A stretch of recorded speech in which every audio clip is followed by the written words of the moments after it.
A 737 crashes into a small turboprop sitting on a runway, completely mangling it. It was as if we were in the middle of a big fireball. 2 months after 9/11, an Airbus 300 crashes, its tail mysteriously breaking off.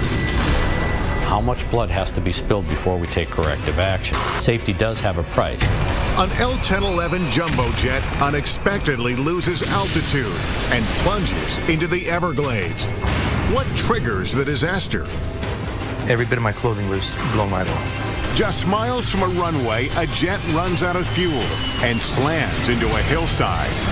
It doesn't take an aeronautics expert to know that if your engines go off, it's difficult to fly. And a routine Continental commuter flight suddenly pitches and nosedives into a crowded Buffalo suburb. We dropped the ball. Mistakes, oversights, distractions, and in some cases just poor judgment. All these crashes are caused by human error. The devastation to the entire operation is catastrophic. It's one of your own has potentially made an error that has resulted in this calamity, this tragedy.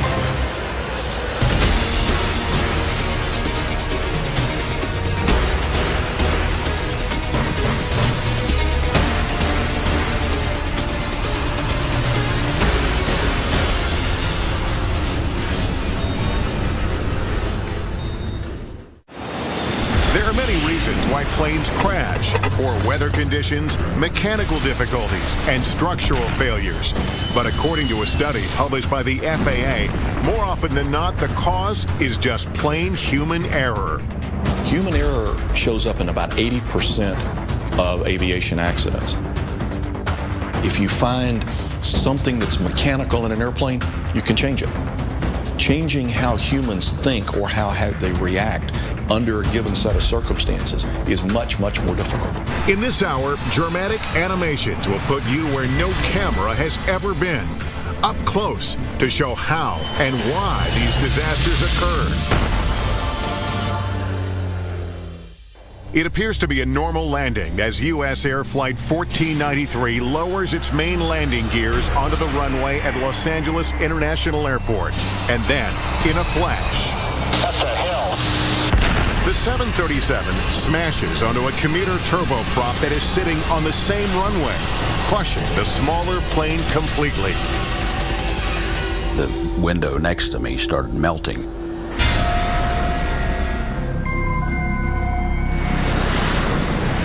In the early evening of February 1st, 1991, SkyWest Flight 5569, a turboprop carrying 10 passengers and 2 crew members, taxis toward an intersection of runway 24 left.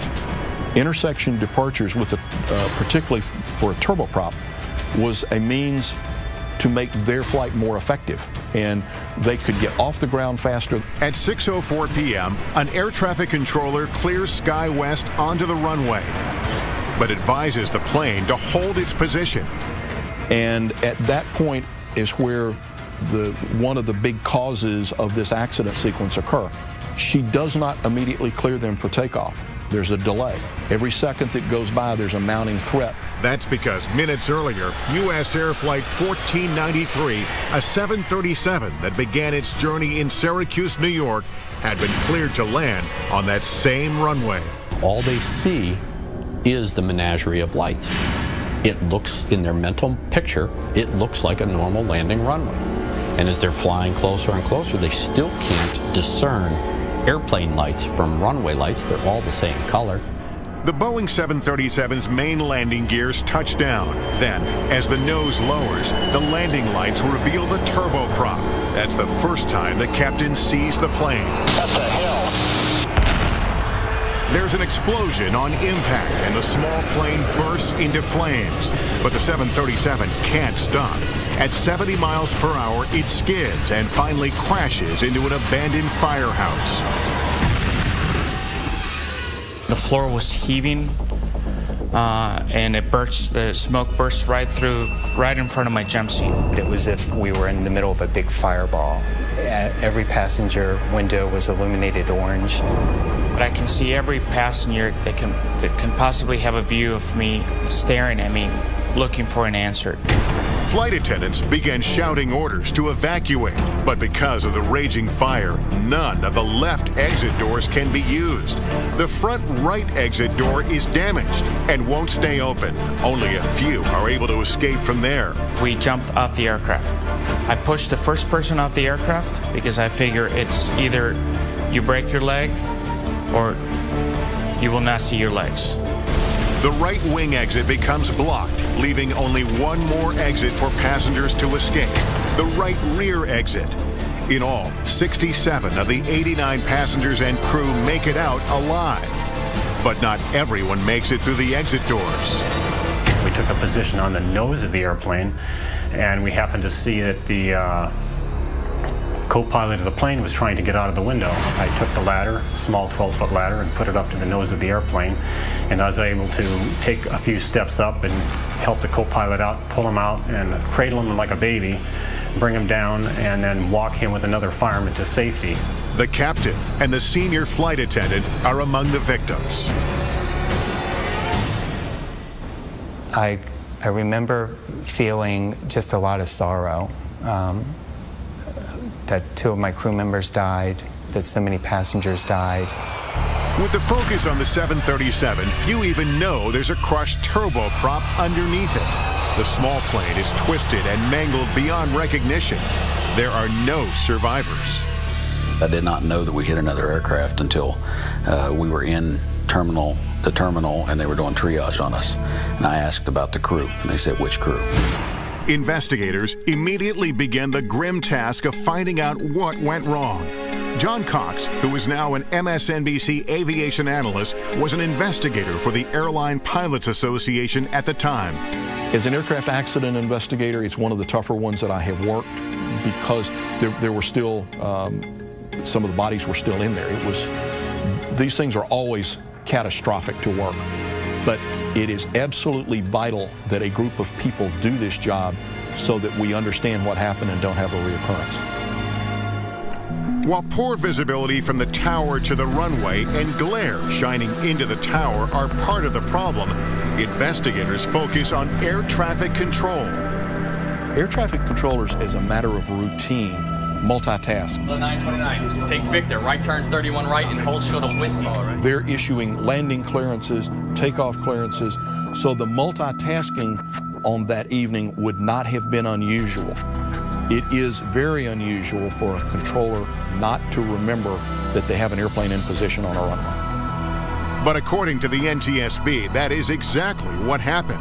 It turns out that the local controller simply forgot that SkyWest was sitting on the runway intersection. There were some things that were going on that did get her distracted. 1493 checked in, she looked, the runway end was clear, and it was just a human error. I wouldn't expect that anyone on the SkyWest to have ever understood what happened. It was instantaneous.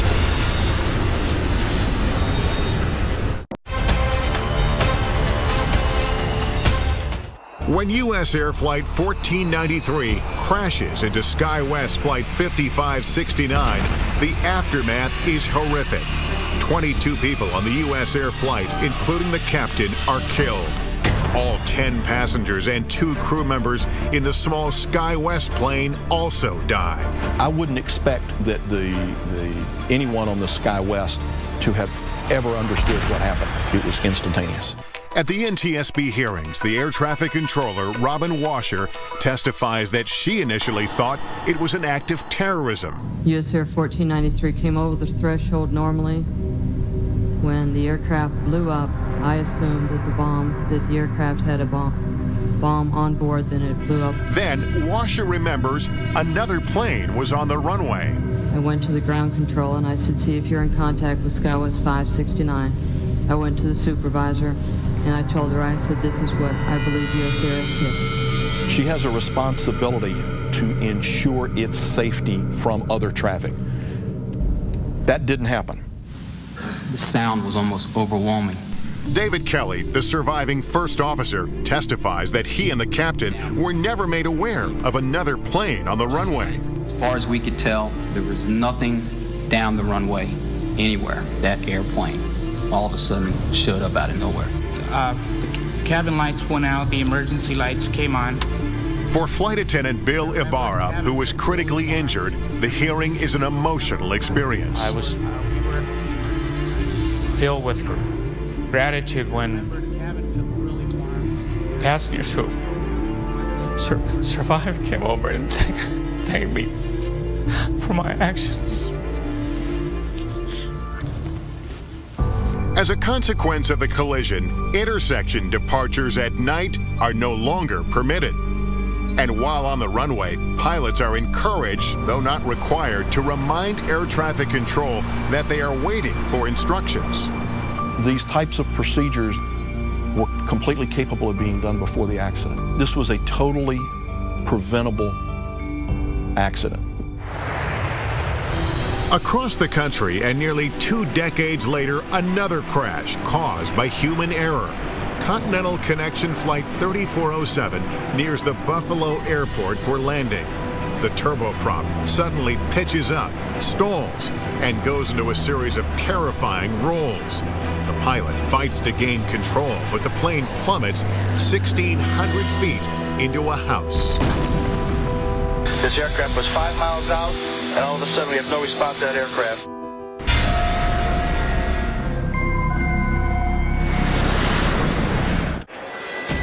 February 12, 2009. Winter storms delay Flight 3407 for 2 hours at Newark International Airport in New Jersey. Once it departs, the flight takes only an hour to Buffalo. But 3 miles from the runway, the captain runs into problems. The speed was a little higher than he anticipated, and he made an adjustment. And what he did was he reduced the power, and they also extended the landing gear, which adds a lot of drag, and the speed decreased fairly rapidly to the point that a warning device in the airplane activated. The warning system seems to take the captain by surprise, but it should be a fairly simple correction to get the plane's speed back up. Instead of letting the airplane's nose drop to build up that airspeed, he gave it full power and lifted the nose up. He should have done the exact opposite thing. Planes generally fly at a slight nose-up angle. This makes air move faster over the top of the wing than the bottom. This creates the important difference in pressure needed for lift, which allows planes to fly. But with too much pitch, the air pushes against the wing, not flowing across it, causing the plane to stall. And when it stalled, the airplane became unstable. It rolled off to one side, then another. He continued to have the nose up. The plane's stall protection system tries to take over by lowering the nose to gain airspeed. But the captain repeatedly pulls the nose back up, essentially putting the plane back into a stall. After 3 stalls, recovery is impossible. The plane crashes in the town of Clarence Center, 5 miles northeast of the Buffalo Airport. Everyone on board is killed, as well as 1 man on the ground. One of the victims is the daughter of former Continental pilot Mike Loftus. Mallow was going up to a reunion game. Basically, it was a alumni game at Buffalo State College for the women's program. I think I turned the TV on that night to watch it for a brief moment, and that was when I had all those flames, and I turned the TV off. One question investigators have is why the captain responded incorrectly when the plane stalled. According to the NTSB, part of the problem may have been the pilot's basic skills. The report states Captain Marvin Renslow never revealed to Colgan, the regional carrier for Flight 3407, that he had failed several certification exams. He apparently wasn't completely honest in reporting those. But while he was at Colgan, he had also not passed some of the tests and the check rides that he had had. Captain Renslow eventually passes all the required tests. Colgan points out that their crew training meets or exceeds requirements of the FAA. But former Inspector General of the Department of Transportation, Mary Schiavo, points to what she sees as a problem with the regional airlines in general: cost cutting. Their whole business model, is to fly inexpensive aircraft and save a lot of money because they have a fixed price contract. So if they can fly cheap planes cheaply, they make money under their contract. If they have more expensive pilots and more expensive planes, they don't. The Regional Airlines Association disputes that and told NBC News their focus is on safety, professionalism, and reliability of service. Still, there are differences within the industry on how much flying time is required to pilot a commercial airplane. You can be done with those ratings in as little as 350 hours of experience. And what happens is when people get out of flight school and they have their required government ratings, they then move on to the regionals because that's who hires them. While major airlines usually pay better, they also demand that new hires have 1,500 flight hours or more. Further blame could lie with how Colgan trained its pilots on the Q400 stall protection system. Although it satisfied FAA standards, some of the training was done solely in a classroom setting, not hands-on. 15 minutes, that's all they're asking out of a training program, and they didn't even do that.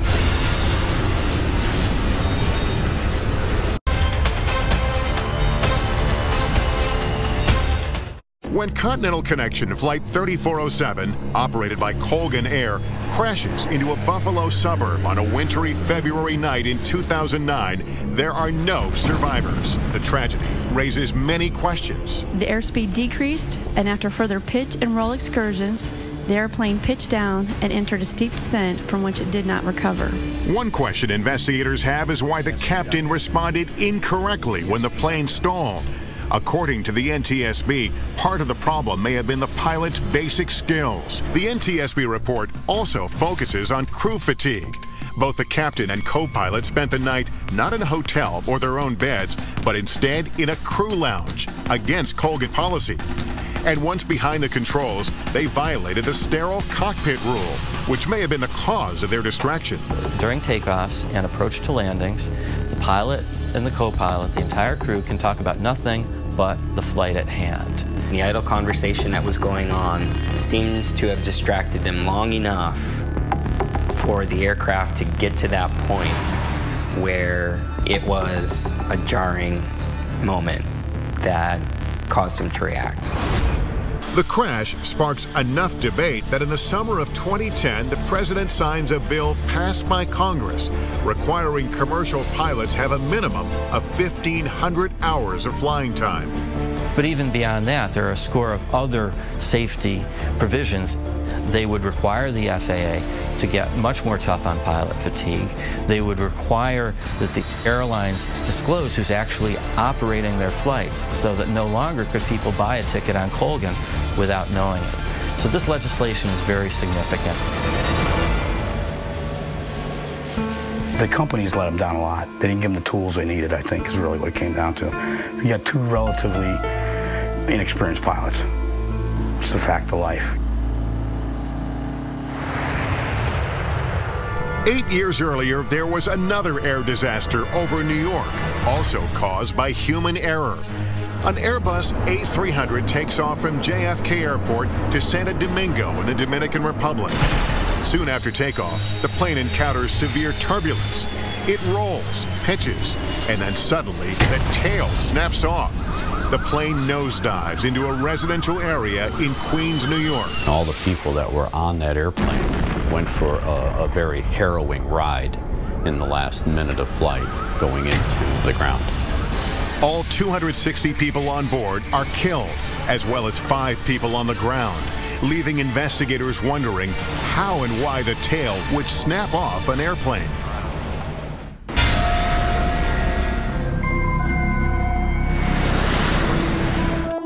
November 12, 2001. It is a bright, sunny fall morning as American Airlines Flight 587 climbs into the sky. In the cockpit are two experienced pilots, co-pilot Stan Mullen and Captain Ed States. He loved to get in the airplane. He loved to be in charge. He respected everybody's job, everybody's role. The co-pilot is flying the plane that is about 5 miles behind a 747 on its way to Japan. New York Wing 587 Heavy, 1,300 feet. We're climbing to 5,000. Since the Airbus is climbing faster than the plane in front of it, Flight 587 quickly flies into the 747's wake, causing the American Airlines plane to experience turbulence. This in itself is not uncommon. Airplane wakes are very similar to the wakes made by boats or ships. It's a displacement as the vehicle passes through this fluid, in one case water, in one case air. This FAA simulation illustrates a different jet flying into wake turbulence. The wingtips from the lead plane create what is known as a wake vortex. You can think of it as a very large cone coming back off the tip of the leading airplane. And if the trailing airplane intercepts that cone, you'll feel choppiness. Typically, the encounters are very brief, but you can hit them multiple times. And that is exactly what happens with Flight 587.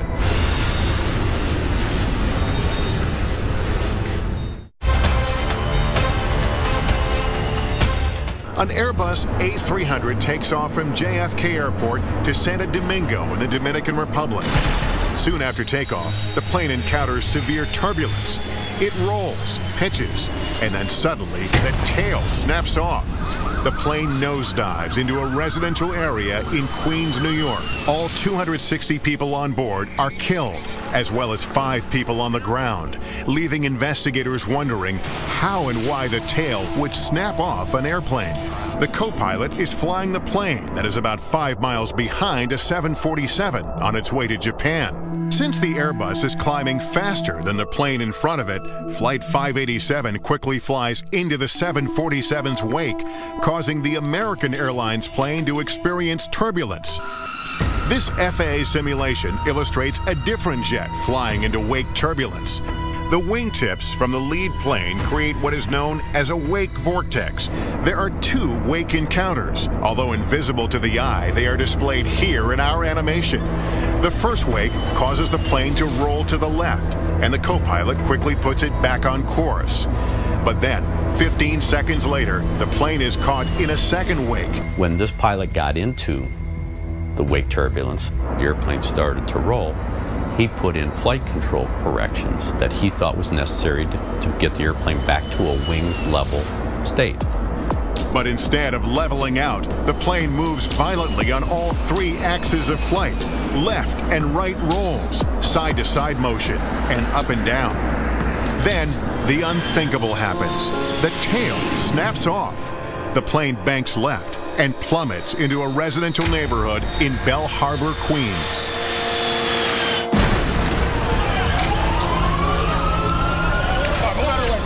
Just 2 minutes and 24 seconds after a routine takeoff, everyone on Flight 587 is gone.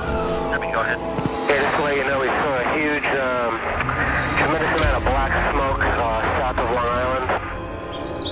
Captain Ed States' wife, Mary, is home when she finds out about a crash in Long Island and contacts American Airlines. I got one of the chief pilots in New York. And it wasn't wasn't the ideal way of telling me, but I said, was Ed the pilot? And they said yes. A devastating loss of life, a horrible scene in a residential neighborhood. It looks like a war zone. If you've seen anything on television, it's just terrible. Just 2 months after 9/11, people are wondering, could this be another terrorist attack? Everyone should remain calm. We talked to the White House several times. There's air cover. In this anxious climate, the NTSB works to find the reason the tail of the plane broke off. The scars from 9/11 are still very raw. The industry was recovering. Traffic was down. People were apprehensive. It was a period of time that, after 40 years of being in the industry, I've never seen before or since. I see the plane. The engine fell down. 2 months after the attack, another plane is down. And at first, an act of terrorism is feared. We've preliminarily put the city on high alert, so we've closed certain things down just to make sure that we find out what this is all about. Former Inspector General of the Department of Transportation, Mary Schiavo, followed the investigation. That was everybody's first thought, but there were a number of clues, and they came out really quickly that it wasn't, because you had the cockpit voice recording.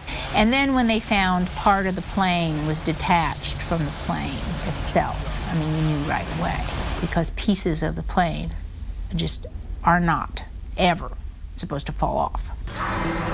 Once terrorism is eliminated as the cause, investigators focus on why the tail broke off. It takes more than 2 years before the NTSB findings are released. According to the report, the cause of the crash is the separation of the tail or vertical stabilizer due to the first officer's excessive use of the rudder pedal. The entire vertical fin, which is the vertical stabilizer as well as the rudder, separated from the fuselage, and the airplane at that time became no longer controllable. Normally, pilots only use controls called ailerons and flight spoilers to roll the airplane to wings level. These are panels located on the wing. The co-pilot does this, but he also uses the rudder. This is the panel attached to the vertical stabilizer, or the tail. It moves the plane from side to side. The rudder is operated by moving 2 foot pedals on the floor of the flight deck, forward or back. It was his reaction and the overuse of the rudder during this encounter that generated forces that were large enough to actually snap the fin, the vertical fin, off. MSNBC aviation analyst John Cox is satisfied with the findings, but the report is controversial. Aviation safety consultant Greg Feith believes a closer examination is necessary. It's easy to say that the pilot put too much. The question is why, and that question to this day still hasn't been answered. The NTSB in its public hearing actually identified 11 events that had taken place involving these high loads where the vertical stabilizers fortunately did not separate. So now you have a trend here, you have a history, you have a historical record. But what I see in their investigation was they looked at all of these things in isolation rather than trying to find not only why the loads occurred, but how they occurred. And Mary Schiavo believes there is another issue. In their accident investigation, they have to rely on the manufacturers. And therein lies the problem. They had to go back to Airbus and say, hey, Airbus, what happened to your plane? And Airbus said, well, it was the pilot. The pilot used the rudder too aggressively. Why would you ever construct a plane and ever have the control system in the plane such that if it's used in a way in which it's allowed to be used, your tail would come off? It is unthinkable. Airbus told NBC News that it was not a design flaw that caused the tail to break off. It was pilot error. The NTSB, in fact, did determine that. It also found that the American Airlines training program overemphasized the use of the rudder pedal inputs. Going a step further, John Cox says the rudder should never be used in wake turbulence. The best response would have been to let the airplane's natural stability work through it. The airplanes are naturally very stable, and so put some control input in to bring the airplanes back toward wings level and let it fly out, and it'll settle right down. American Airlines told NBC News that it continues to be disappointed with the NTSB findings and believes that the design and rudder sensitivity were at fault. A decade after the crash, the report stands as written. But in August 2010, the NTSB started re-examining similar incidents and urged agencies to take a closer look at the rudder design. Pilots now understand you don't have to move the rudder that much as far as the pedals are concerned to create a large aerodynamic force. It's a powerful tool in helping the pilot in roll control. So be sensitive to the fact that, hey, if you're going to move this, you better use it as a last resort. But this knowledge came at a very steep cost. There is this adage out there in the aviation industry: how much blood has to be spilled before we take corrective action? Safety does have a price. Coming up, without warning, a plane crashes into the Everglades. The tail actually turned over, and when it did, the floor underneath me split and I dropped out.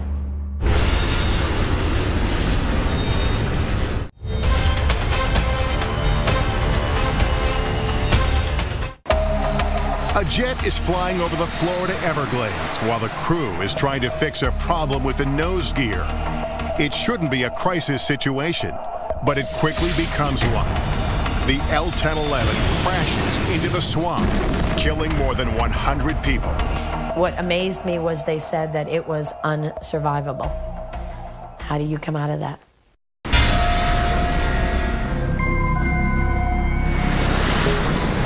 December 29, 1972. Eastern Airlines Flight 401 is on the final leg of its flight from JFK to Miami International, carrying 163 passengers and a crew of 13. Ron and Lily Infantino were just married 20 days before and are now returning home from their honeymoon. It was a perfect flight, smooth, calm air. It was just a very dark night. The L-1011 is just 5 miles from the runway when the pilot extends the landing gears. Green lights indicate the main landing gears are down, but the nose gear indicator remains dark. The nose gear showed that it wasn't either down or up. It didn't say what position it was actually in. So they broke the approach and advised air traffic control that they needed some time to sort through a technical problem. Unaware of what's going on in the cockpit, Flight Attendant Beverly Raposa feels the plane turn away from the airport. I wasn't concerned because, I mean, things like that happened, and if there was a problem, we had a phone by each of the flight attendant seats. If there was a major problem, the pilot would have called us. To troubleshoot the problem, the L-1011 climbs to 2,000 feet and heads west towards the Everglades. The captain then puts the plane on autopilot. Everybody wants to find the solution. That's just nature. We're human. We want to accomplish the mission. The crew suspects nothing more than a faulty light bulb. The co-pilot starts to replace it, but he can't get the new bulb to go in. And this is where the insidious nature of human error begins to show itself. Ideally, someone does nothing but monitor the autopilot. But with the difficulty that the first officer was having with the bulb, the captain, understandably, wanted to try to help him. No one was concentrating on monitoring the autopilot. The crew is unaware that the airplane is slowly descending from 2,000 to 900 feet. Then from the control tower, they hear, "How's it going out there, Eastern?" And the first officer looks up and realizes something's wrong with the altitude. And he said, "We're still at 2,000, right?" The captain begins to look and says, "What happened to the altitude?" And they begin to take corrective action. But it is too late. The engines roared and we hit and the world exploded. It was a huge fireball. The plane rips apart. The crash is scattered over an expansive area. I was in the tail and the tail section broke off and we began spinning and we spun 1,500 feet. And at the end of the spin, the tail actually turned over. And when it did, the floor underneath me split and I dropped out. In the swamp, Raposa is still strapped to her seat as jet fuel rains down on her. There is absolute silence. Initially, I screamed, you know, "Somebody help me." And I couldn't hear anyone. And I'm thinking to myself, oh my gosh, I may be the only survivor. But she is not alone. I have never been in anything so dark in my entire life. That's how dark it was. And I tell people, the only time you could tell somebody was in front of you, you could smell their breath. Otherwise, you would never know they're there. Passenger Ron Infantino is also one of the 75 passengers and crew that miraculously survive. Swamp water is up to his chin. Every bit of my clothing was blown right off. The only thing I had left was the rims of my socks. That was the only thing.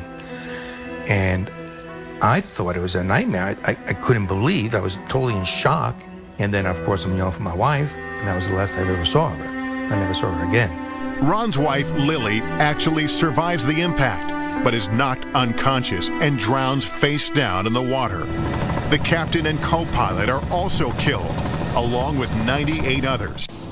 But what caused the plane to crash? The mystery lies in why the autopilot suddenly failed to hold its altitude. It turns out it wasn't a mechanical failure, but rather human error. According to the NTSB report, when the captain leans across to help with a light bulb in the landing gear indicator, he hits the control column, shutting off the autopilot. The warning chime went off, but no one seemed to notice. The crew not only didn't respond to it, they didn't actually hear it, or if they did, they didn't process the significance of it. It turned into a fiasco. Everybody was concentrating on this light bulb. Further deepening the tragedy, investigators discovered the nose gear had been down the whole time. It should be noted that planes can still land safely with just the main landing gear like this. But aviation experts say the crew followed the correct procedure.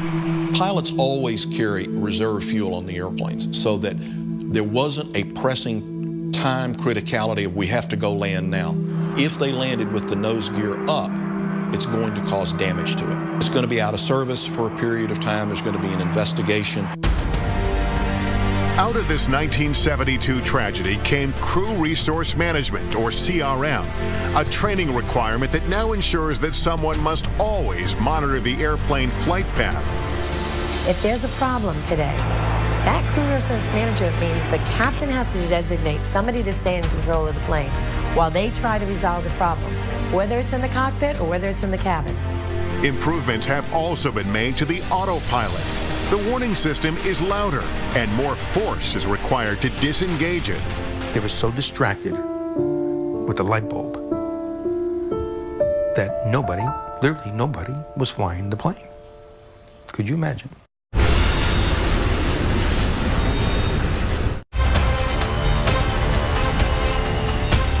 A Boeing 707 is just a few miles from its destination when all four of the plane's engines fail. Avianca 052, radar contact lost. The jet silently falls through the clouds, slamming into a wooded hill on Long Island, New York, killing 73 people on board. There are no mechanical failures, no structural problems of any kind. It turns out the plane simply runs out of fuel. But how can such a fatal blunder happen? January 25th, 1990, when Avianca Flight 52 leaves Medellin, Colombia, just after 3 p.m., the tanks have more than enough fuel for the 2,100-mile trip to New York. They had approximately 81,000 pounds of jet fuel on the airplane when they departed. They had done the calculations for the flight plan, the amount of fuel they would burn going to New York, a reserve, some holding fuel, and then also enough fuel to go to Boston and land. With more than enough fuel, that shouldn't be a problem, but it soon becomes one. In New York, the weather was bad, so as they came up the East Coast, they began to be issued holding instructions, and they held for 3 different times. The delays total 77 minutes. Around 8:20 p.m., they have only a little more than 14,000 pounds of fuel left, enough for another hour or so in the air. During those holding patterns, that's when the flight engineer should have made sure that the fuel levels were fine. And Avianca 052 Heavy, I'm going to bring you about 15 miles northeast and then turn you back home for the approach. Is that fine with you and your fuel? I guess so. Thank you very much. They inquired with air traffic controllers about how much longer it was going to be. They were complaining about their fuel levels. Air traffic control asked where their alternate was, which was filed for Boston. But the first officer, who was the pilot handling the radios, told them that they could no longer make Boston. And that very significant statement was lost on air traffic control. At 9:22 p.m., Avianca Flight 52 is finally cleared to land. But with an extremely low cloud ceiling above JFK and strong wind shear, the pilot misses the attempt. The plane is again diverted from the airport. Nowhere did the first officer ever use the word emergency. If that word had been used, they would have given them immediate priority to try to get them on the ground. Avianca 52, climb maintain 3,000. Negative, sir. We just running out of fuel. We were good. Okay, 3,000 now. Okay. At 9:34 p.m., Flight 52 runs out of fuel. The engines flame out. Passenger Nestor Zarate remembers that horrible silence. The lack of that noise it's a horrendous impression because you have the wind against the fuselage. So at that moment, there was pandemonium. The crew calmly tells air traffic control that the engines have failed. They are quickly routed back to JFK, but it is too late. When the Boeing 707 crashes into a hillside in Oyster Bay, the cockpit breaks off, killing the pilots and flight engineer. They are only 16 miles from the airport. Come on, somebody get the back here. Miraculously, 85 of 158 people on board survive impact. They are pinned beneath the wreckage, but there is no fire. Clearly, if the plane had been filled with fuel, they would have been all incinerated. The NTSB report says the cause of the crash is human error, that simply the flight crew did not effectively manage their fuel or convey how low the fuel levels were. When we talked to the controllers today at the TRACON, none of them were aware of the priority concern and the fuel concern. The crash of Avianca Flight 52 shows that despite dramatic advances in aviation technology, clear communication from the cockpit to air traffic control is key to a safe flight.